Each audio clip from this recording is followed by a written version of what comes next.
നമസ്കാരം, ഞാൻ അരുൺ സേതു. ഞാനിന്ന് തലവര മൂവിയെക്കുറിച്ചുള്ള 7 കാര്യങ്ങൾ പറയാനാണ് വന്നിട്ടുള്ളത്. ഇന്ന് രാവിലെ ഞാൻ ഈ സിനിമ കണ്ടു. ആ സമയം മുതൽ ഇത് ചെയ്യണം, ഇത് ഒന്ന് 10 പേരെ അറിയിക്കണം, ഈ സിനിമ അത്ര നല്ലതായിട്ട് എനിക്ക് ഫീൽ ചെയ്തു. ആദ്യത്തെ കാര്യം, അർജുൻ അശോകൻ.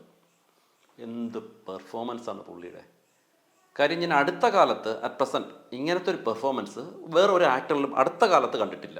അത് എന്തുകൊണ്ടെന്ന് വെച്ചാൽ, നമ്മളിപ്പം ഇങ്ങനത്തെ പ്രോബ്ലംസ്, അതായത് വിറ്റ്ലിഗോ, അതായത് വെള്ളപ്പാണ്ടെന്ന് പറഞ്ഞൊരു രോഗാവസ്ഥയാണ് പുള്ളിക്കുള്ളത്. ഇത് ഒരാൾ ആക്ട് ചെയ്യുമ്പോൾ ഉള്ള പ്രോബ്ലം എന്ന് പറഞ്ഞു കഴിഞ്ഞാൽ, ഫസ്റ്റ് മുതൽ ലാസ്റ്റ് വരെ ഇതൊന്ന് മെയിൻറ്റെയിൻ ചെയ്യണം. നമുക്കൊരു വിക്ക് വന്നാലോ കാല് സുഖമില്ലെങ്കിലോ അങ്ങനെയൊക്കെ വന്നു കഴിഞ്ഞാൽ നമുക്കത് ഫിസിക്കലി നമുക്ക് കാണിക്കാൻ പറ്റും, വയ്യ എന്നുള്ളതും വിക്ക് സംസാരിക്കുമ്പോൾ ഉള്ള പ്രശ്നമൊക്കെ കാണിക്കാൻ പറ്റും. പക്ഷേ ഇതങ്ങനെയല്ല, ഇത് ഒരു മാനസിക പ്രശ്നമാണ്. അതായത് മറ്റുള്ളവരുടെ മുമ്പേ, കാര്യം ഞാൻ അപമാനിതനായി നിൽക്കുന്നു എന്നൊരു തോന്നൽ അവർക്കുണ്ടാവാം. അപ്പം പുള്ളിയുടെ body language first to last അത് മെയിൻറ്റെയിൻ ചെയ്തിട്ടുണ്ടെന്നുള്ള ഒരു വലിയ കാര്യമാണ്. ഒരു ഇതിലൊക്കെ നമ്മൾ അതിൽ കാണിക്കുന്നുണ്ട്, അസുഖം വരുന്നുമ്പേ ഉള്ളൊരു ഫോട്ടോയാണ് പുള്ളി കൊടുക്കുന്നത്. ഒരു ഫോട്ടോ കൊടുക്കേണ്ട ഒരു ആവശ്യം വന്നപ്പോൾ, കാര്യം സ്വയം കാണാൻ പുള്ളി ആഗ്രഹിക്കുന്നില്ല. അത് ഫോട്ടോഗ്രാഫിലൂടെ ആയാലും അല്ലെങ്കിൽ തന്നെ വീഡിയോയിലൂടെ ആയാലും അതൊന്നും താല്പര്യപ്പെടുന്ന ഒരാളല്ല. പുള്ളിയുടെ ഇതുവരെയുള്ളതിൽ ഏറ്റവും മികച്ച പെർഫോമൻസാണ് ജ്യോതിഷ് എന്നുള്ള ക്യാരക്ടർ. ജ്യോതിഷ് എന്നാണ് പുള്ളിയുടെ ക്യാരക്ടറിൻ്റെ പേര്. അതിനെ വിളിക്കുന്നത് വെള്ളപ്പാണ്ടുള്ളതുകൊണ്ട് പാണ്ട എന്നാണ് കൂട്ടുകാരൊക്കെ വിളിക്കുന്നത്. ചില ആക്ടേഴ്സിന്, ഇപ്പോൾ മമ്മൂക്ക കഥ പറയുമ്പോൾ, അപ്പോൾ ചില ആക്ടേഴ്സിൻ്റെ ആ ഒരു ഒറ്റയാൾ പെർഫോമൻസ് ഉണ്ട് ക്ലൈമാക്സ് ടൈമിൽ. ഈ പെർഫോമൻസാണ് സിനിമയെ ടോട്ടൽ നിലനിർത്തുന്നത്. അപ്പം ഈ സിനിമയെ നിലനിർത്തുന്നത് അർജുൻ അശോകൻ എന്ന് പറഞ്ഞ ഒരാളുടെ ആ ഒരു പെർഫോമൻസ്, വെള്ളപ്പാണ്ടെന്നുള്ള രോഗാവസ്ഥ, അതിൻ്റെ മാനസികാവസ്ഥ, അതിൻ്റെ ബോഡി ലാംഗ്വേജ്, അത് ത്രൂ ഔട്ട് നിലനിർത്തുന്നു. അത് മാത്രമല്ല, ക്ലൈമാക്സ് സീൻ, എൻ്റെ പൊന്നെ, ഒന്ന് കാണേണ്ടതാണ്. പുള്ളിയുടെ ആ പെർഫോമൻസ് ക്ലൈമാക്സിലുള്ള ഒറ്റയ്ക്ക്, ആ ഒരൊറ്റ ക്ലൈമാക്സിലാണ് ഈ ടോട്ടൽ സിനിമ നിൽക്കുന്നത്. കാര്യം അതില്ലെങ്കിൽ സിനിമയില്ല. അവിടെ നമ്മൾ, സത്യം പറയട്ടെ, ഞാൻ കരഞ്ഞു, സീരിയസ് ആയിട്ട് കരഞ്ഞു. ഇത് നമ്മുടെ ചുറ്റും നടക്കുന്ന ഒരു സാധനം പോലെയാണ് ഫീൽ ചെയ്തത്. അത്രമാത്രം ഒരു റിയലിസ്റ്റിക് ഫീല് എനിക്കുണ്ടായി. അതുകൊണ്ട് തന്നെ അർജുൻ അശോകനാണ് എൻ്റെ ഒന്നാമത്തെ റീസൺ ഈ സിനിമയ്ക്കുള്ളത്. രണ്ടാമത്തത് രേവതി ശർമ്മ. വീട്ടിൻ്റെ അടുത്തുള്ളൊരു കുട്ടിയെ പോലെ ആ നായികയെ ഫീൽ ചെയ്യുള്ളൂ. നായകൻ വെള്ളപ്പാണ്ടുള്ള ഒരാളാണ്.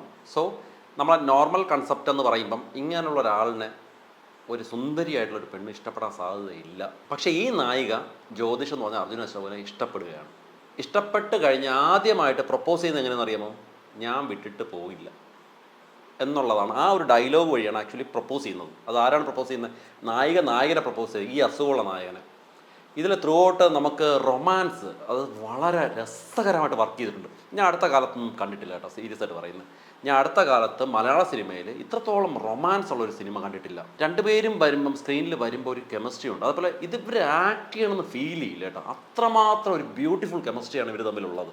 എന്ത് രസകരമായിട്ടാണ് ഇതിലെ ഓരോരോ റൊമാൻസ് ഇവർ തമ്മിലുള്ളത്, നമുക്ക് ഫീൽ ചെയ്യും. അത് ഭയങ്കര റിയലിസ്റ്റിക് ആയിട്ടുള്ള ഒരു കൊടുക്കൽ വാങ്ങലാണ് ഇവർ തമ്മിലുള്ളത് കേട്ടോ. നമുക്ക് മലയാള സിനിമയിൽ നന്നായിട്ട് ഉപയോഗിക്കാൻ പറ്റിയ ഒരു ആക്ടറാണത്. മൂന്നാമത്തത് ഇതിൻ്റെ ഡയറക്ടറാണ് അഖിൽ അനിൽകുമാർ. സ്ക്രിപ്റ്റ് എഴുതിയിരിക്കുന്നതും പുള്ളിയുമാണ്, അഖിൽ അനിൽകുമാറുമാണ് സ്ക്രിപ്റ്റ് എഴുതിയിരിക്കുന്നത്. അതുമാത്രമല്ല അപ്പു അസ്ലം, ഇവർ രണ്ടും കൂടെ ചേർന്നിട്ടാണ് സ്ക്രിപ്റ്റ് ചെയ്തിട്ടുള്ളത്. ഇതിവരെ പ്ലേസ് ചെയ്തിരിക്കുന്നത് വെച്ചാൽ പാലക്കാടാണ് പ്ലേസ് ചെയ്തിരിക്കുന്നത്. ഇതിലെ എല്ലാ സീൻസും കണക്റ്റഡ് ആണ്. മൈന്യൂട്ട് ഡീറ്റെയിൽസ് ആണ് ഇതിൽ പലപ്പോഴും.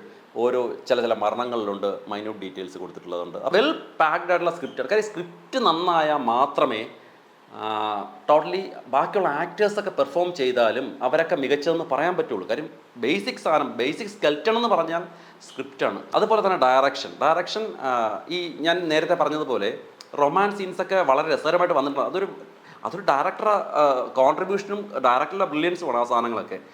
ഇപ്പം അതിലെ ഇമോഷൻസ് വർക്കായിട്ടുള്ള ഈ സിനിമയിൽ ഓരോ കാര്യം, സഹോദരിയുടെ ഇമോഷൻസ്, അച്ഛൻ്റെ ഇമോഷൻസ്, അമ്മയുടെ ഇമോഷൻസ്, അതുപോലെ തന്നെ ക്യാരക്ടേഴ്സ്, ഓരോ ക്യാരക്ടറേയും സ്ട്രെങ്ത്ത്, സ്ത്രീ കഥാപാത്രങ്ങളുടെ പ്രത്യേകിച്ച് അവരുടെ സ്ട്രെങ്ത്ത്, അവർക്ക് വ്യക്തമായിട്ടുള്ളൊരു ക്യാരക്ടർ പ്ലാനുണ്ട്, ക്യാരക്ടർ സ്റ്റഡിയുണ്ട്, ഒരു ബാക്ക്ഗ്രൗണ്ട് കൃത്യമായിട്ടുണ്ട് എന്നുള്ളതാണ്. കാര്യം ഇതിൽ ഇപ്പം ഇയാളുടെ അനിയത്തി ആയാലും ആ കൊച്ചൊക്കെ ആക്ട് ചെയ്യുന്നതേ വളരെ രസകരമായിട്ട് ആക്ട് ചെയ്തിട്ടുണ്ട്. കാര്യം ഇവരൊന്നും ഒരു ആർട്ടിഫിഷ്യൽ, ഈ ടോട്ടൽ സാധനത്തിലും ഒരു ആർട്ടിഫിഷ്യലും ഒരു ആക്ടറിനും എനിക്ക് ഫീൽ ചെയ്തില്ല എന്നുള്ളതാണ്.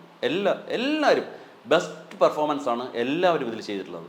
ഇതിലെനിക്ക് നാലാമത്തെ കാര്യം പറയാനുള്ളത് ദേവദർശിനി. അതായത് പുള്ളിക്കാരിയാണ് അർജുൻ അശോകൻ്റെ അമ്മയായിട്ട് ആക്ട് ചെയ്യുന്നത്.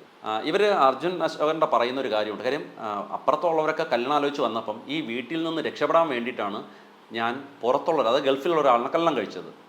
അയാൾ എന്ത് ചെയ്തു, ഇവിടെ വന്നിട്ട് സിനിമ എന്നും നാടകമെന്നും പറഞ്ഞിട്ട് ഒരിടത്തും പോവാതെ വീണ്ടും ഞാൻ ഈ വീട്ടിൽ തളയ്ക്കപ്പെട്ടു.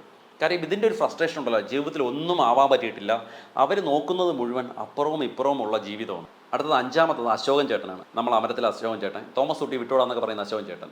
നമ്മളെ ജഗദീഷൊക്കെ, അത് ജഗദീഷ് ചേട്ടനൊക്കെ അഭിനയിക്കുന്ന കുറച്ച് ഇപ്പോൾ അഭിനയിച്ച് വരുന്ന ഒരു കഥാപാത്രത്തിൻ്റെ ഒരു വേരിയേഷൻസ് ഉണ്ടല്ലോ, അങ്ങനെ ഒരു വേരിയേഷൻ ചിലപ്പോൾ അതൊരു തുടക്കമായിരിക്കാം പുള്ളിയുടെ ഇതിൽ വന്നിട്ട്. ഇപ്പോൾ പുള്ളി ധീരൻ എന്ന് പറഞ്ഞൊരു സിനിമയിൽ അഭിനയിച്ചിട്ടുണ്ട്. അപ്പോൾ അതിലും ഒരു ഡിഫറൻ്റ് ആയിട്ടുള്ള ഒരു പെർഫോമൻസ് ഒന്നും കണ്ടില്ല, നോർമൽ പുള്ളി സാധാരണ ആക്ട് ചെയ്യും പോലെ തന്നെ. പക്ഷേ ഇതിലെനിക്ക് പുള്ളിയെ വളരെ രസകരമായിട്ട് ഫീൽ ചെയ്തു. കാര്യം ഇതിൽ ഒന്ന്, സിനിമ ഇഷ്ടപ്പെടുന്ന ഒരാൾ ഒരു വീട്ടിൽ വൈഫ് ജോലിക്ക് പോകുമ്പോഴും പുള്ളി വീട്ടിലിരുന്ന് സിനിമയെക്കുറിച്ചും പുള്ളി നാടകത്തിന് അഭിനയിക്കുകയൊക്കെ ചെയ്യുന്ന ഒരു വ്യക്തിയാണ് അശോകൻ ചേട്ടൻ. അപ്പോൾ അതിൽ ഒരേ രീതിയിലുള്ളല്ല, പുള്ളിക്ക് കോമഡി ഉണ്ട്. മോൾ ഒളിച്ചോടി കഴിയുമ്പോഴും പുള്ളി, ഞാൻ ഒളിച്ചോടി എൻ്റെ പ്രായപൂർത്തിയായി കഴിഞ്ഞ ആളാണ്, ആർക്കും കുഴപ്പമില്ല, നീ ജീവിച്ചു എന്ന് പറയുന്ന. അപ്പോൾ ഭാര്യയെ മോനൊക്കെ വളരെ ദേഷ്യത്തിൽ നിൽക്കുമ്പം പുള്ളി നീ ജീവിച്ചു കുഴപ്പമില്ല എന്ന് പറഞ്ഞിട്ട് തിരിച്ചു വരുന്നത്. അത് ചിലപ്പോൾ പുള്ളിയുടെ 5 പൈസ ഇല്ലാത്തതുകൊണ്ടായിരിക്കാം, മോളുടെ കല്യാണം നടത്താനുള്ള പൈസ ഇല്ലാത്തതുകൊണ്ടായിരിക്കാം, ഇങ്ങനെയൊക്കെ ഒരു തോട്ട് പ്രോസസ്സ് പുള്ളിക്ക് പോകുമായിരിക്കാം. അപ്പം എന്തായാലും പുള്ളിയുടെ ക്യാരക്ടർ വൈസ് നോക്കുമ്പം പുള്ളിക്ക് കുറച്ച് കർവുള്ള ഒരു ക്യാരക്ടറാണ്. അതായത് കോമഡി ഉണ്ട്, കുറച്ചിടയ്ക്ക് സീരിയസ് ആവണുണ്ട്, എല്ലാം കൊണ്ടും വളരെ രസകരമായിട്ട് പുള്ളി ചെയ്തിട്ടുണ്ട് ആ ക്യാരക്ടർ. ഇനി അടുത്തത് ആറാമത്തത് ഫ്രണ്ട് സർക്കിളാണ് ഈ സിനിമയിലുള്ള. ഞാൻ നേരത്തെ പറഞ്ഞു, ഡയറക്ടർ കൃത്യമായിട്ടൊരു സ്ഥലത്ത് കൊണ്ട്, അതായത് പാലക്കാടുള്ള ഒരു കൃത്യമായിട്ടുള്ളൊരു സ്ഥലത്ത് കൊണ്ടാണ് ഈ സിനിമയെ പ്ലേസ് ചെയ്തിട്ടുള്ളതെന്ന് പറഞ്ഞു. വളരെ തിക്ക് ഫ്രണ്ട്സാണ് ഇവരൊക്കെ, മച്ച എന്ന് പറയത്തക്ക രീതിയിലുള്ള ഒരു ഫ്രണ്ട്ഷിപ്പാണ് ഇതിലുള്ളത്. മനോജ് മോസസ് ഉണ്ട്, വിഷ്ണു രഘു ഉണ്ട്, റാഫി ഉണ്ട്, വിഷ്ണു ദാസ് ഉണ്ട്. ആദ്യമായിട്ട് നായിക വീട് മാറി വരുന്നത് ഈ റാഫിയുടെ വീട്ടിൻ്റെ മുകൾ നിലയിലാണ്. നമുക്കവിടെയൊക്കെ വിണ്ണത്താണ്ട് വരുവായുടെ ഒരു ടച്ച് കിട്ടും കേട്ടോ. അപ്പം വലിയൊരു ലോറിയിൽ സാധനങ്ങളൊക്കെ വെച്ചിട്ട് ഇത് എങ്ങനെ ഇറക്കാൻ ഇത്ര രൂപ, 16,000 രൂപ വേണമെന്നോ അങ്ങനെ എന്തോ പറയുന്നുണ്ട് അവിടുത്തെ ഒരു ബ്രോക്കർ എന്തോ.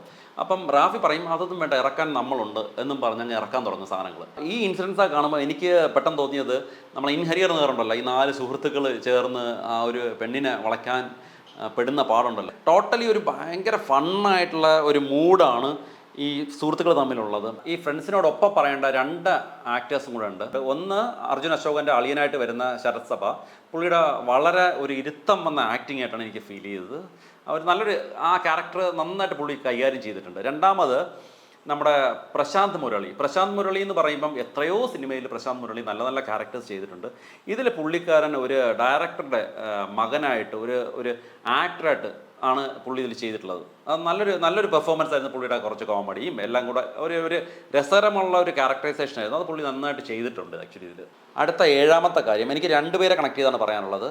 അതിൽ ഒന്ന് സിനിമാറ്റോഗ്രാഫറായ അനിരുദ്ധ് അനീഷ്, രണ്ടാമത് അതിനോടൊപ്പം തന്നെ അതിൻ്റെ എഡിറ്ററായ രാഹുൽ രാധാകൃഷ്ണൻ. 2 പേരും ബ്രില്യൻ്റ് ആയിട്ടുള്ള വർക്കാണ് ചെയ്തിട്ടുള്ളത്. കാര്യം റീസൺ എന്നറിയാവോ, ഇതിൻ്റെ പല ഷോർട്സും എടുത്തു കഴിഞ്ഞാൽ നമുക്കിപ്പം ഞാൻ പറഞ്ഞില്ലേ, റൊമാൻസിൻ്റെ കാര്യം പറഞ്ഞിട്ടുണ്ട്, അല്ലെങ്കിൽ ഇമോഷൻസിൻ്റെ കാര്യം പറഞ്ഞിട്ടുണ്ട്, ഇതെല്ലാം പെർഫെക്റ്റ് ആയിട്ടാണ് അത് ആ ക്യാമറ ഒപ്പിയെടുത്തിട്ടുള്ളതാണ് ഒന്നാമത്തെ കാര്യം. അതിന് കൃത്യ ഷോർട്സ്, അതിൻ്റെ കൃത്യ ലൈറ്റിങ്, ചിലയിടത്ത് വരുന്ന സാധനങ്ങൾ, ഇതെല്ലാം കാര്യം ബ്രില്യൻ്റ് ആയിട്ട്. അതുപോലെ തന്നെ എഡിറ്റിൻ്റെ വശം നമ്മൾ നോക്കിയാലും കറക്റ്റായിട്ടുള്ള ആ ഇമോഷൻസ് എവിടെ കൃത്യമായിട്ട് കൊടുക്കണം എന്നുള്ളത് ഒരു എഡിറ്റർ വിചാരിച്ചാൽ മാത്രമേ, അല്ലാതെ ചിലപ്പോൾ വളരെ ക്ലോസ് ഷോട്ട്സിൻ്റെ സമയത്ത് നമുക്ക് കുറച്ച് വൈഡായിട്ടുള്ള ഷോട്ട്സ് കൊടുത്തു കഴിഞ്ഞാൽ അത് കമ്മ്യൂണിക്കേറ്റ് ആവത്തില്ല. അപ്പം ഇതിലെ ഇമോഷൻസ് നല്ല രീതിയിൽ വർക്കൗട്ട് ആവുന്നുണ്ടെന്നുള്ളതാണ്. അത് ഷോർട്ട് വൈസ് ആയാലും അത് എഡിറ്റ് വൈസ് ആയാലും നന്നായിട്ട് വർക്കൗട്ട് ആവുന്നുണ്ട് ഇമോഷൻസ്. അതൊരു പ്രധാനപ്പെട്ട, ഇങ്ങനൊരു സിനിമയ്ക്ക് ഇമോഷൻസ് കൺവേ ആവുന്നത് ഒരു വലിയൊരു കാര്യമാണ്. അതിൽ 100% ഇവർ 2 പേരും വിജയിച്ചിട്ടുമുണ്ട്. ഒന്ന് എടുത്തു പറയേണ്ട ആളാണ് രഞ്ജിത്ത് അമ്പാടിയുടെ കാര്യം. ഈ ക്യാരക്ടറിൻ്റെ ആ അസുഖം പുള്ളിയുടെ മേക്കപ്പ് വഴിയാണ് ഫേസിൽ കാണിച്ചിട്ടുള്ളത്. ഈ മേക്കപ്പ് ഒന്ന് പാളിയാൽ ഈ സിനിമ നിൽക്കില്ല. ഞാൻ അർജുൻ അശോകനൊന്ന് പാളിയാൽ ഈ സിനിമ നിൽക്കില്ല എന്ന് പറഞ്ഞതുപോലെ തന്നെയാണ് മേക്കപ്പ് ഒന്ന് പാളിയാലും ഈ സിനിമ നിൽക്കാൻ സാധ്യതയില്ല. കാര്യം ആളുകൾ ഓരോരിക്കെയും ഈ മേക്കപ്പ് അല്ലേ എന്നത് ആലോചിക്കാൻ സാധ്യത വളരെ കൂടുതലാണ്. അതിൽ പുള്ളി സക്സസ് ആയി എന്നുള്ളതാണ് അതിൻ്റെ ഇത്. പക്ഷേ അതേസമയം തന്നെ എനിക്ക് അതിൽ ഒരു കാര്യം കൂടെ പറയാനുണ്ട്. കാര്യം നമ്മളിപ്പോൾ ഒരു 100% ആയിട്ടൊരു സംഭവം എടുത്തു കഴിഞ്ഞാൽ ഒരു 90%ലും കറക്റ്റായിട്ട് പെർഫെക്റ്റ് മേക്കപ്പ് വന്നിട്ട് ഇത് എല്ലാവരും പോയി കാണേണ്ട സിനിമയാണ്. എനിക്കത് ഭയങ്കര ഇഷ്ടപ്പെട്ടു. ആ ഇഷ്ടം കാരണമാണ് ഞാനിതൊന്ന് പറയണമെന്ന് ആഗ്രഹിച്ചത്. പോയി കാണാൻ ശ്രമിക്കുക. Okay, by.